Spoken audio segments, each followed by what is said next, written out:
यूं तो मिट्टी के बर्तन सारा साल ही बनते हैं, लेकिन पाकपतन में गर्मी शुरू होते ही मिट्टी के मटकों की तैयारी जोर पकड़ जाती है। कम खर्च बालानशीन ये मटके खास किस्म की मिट्टी को गूंद कर बनाए जाते हैं। कारीगरों की उंगलियों की कमाल महारत से कच्चे मटके 2 दिन आग में पकने के बाद मार्केट में फरोख्त के लिए आ जाते हैं। ਬਾਹਰੋਂ ਜੀ ਚੀਕਣੀ ਮਿੱਟੀ ਲਿਆਈ ਦੀ ਖੇਤਾਂ ਵਿੱਚੋਂ ਤੇ ਇਹਨੂੰ ਲਿਆ ਕੇ ਗੋਈ ਦੀ ਗੋ ਕੇ ਇਹਦੇ ਤੇ ਬੜੀ ਮਿਹਨਤ ਕਰਨੇ ਆ।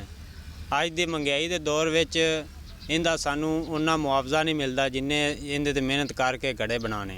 कारीगर कहते हैं कि ये काम बाप दादा के ज़माने से कर रहे हैं, लेकिन जितनी मेहनत करते हैं महंगाई के दौर में इतनी उजरत नहीं मिलती। इसमें गर्मियों में पानी ठंडा रहता है, ये हमारे इलाके की सकावत है। खरीदारों का कहना है कि मटके का पानी ठंडा और साफ होता है। ये मटके हर गरीब और अमीर के लिए बासानी दस्तयाब है। यही वजह है कि गर्मी का मौसम शुरू होते ही इन मटकों की मांग में इजाफा हो जाता है। Hasan Raza, don news, Pakpattan.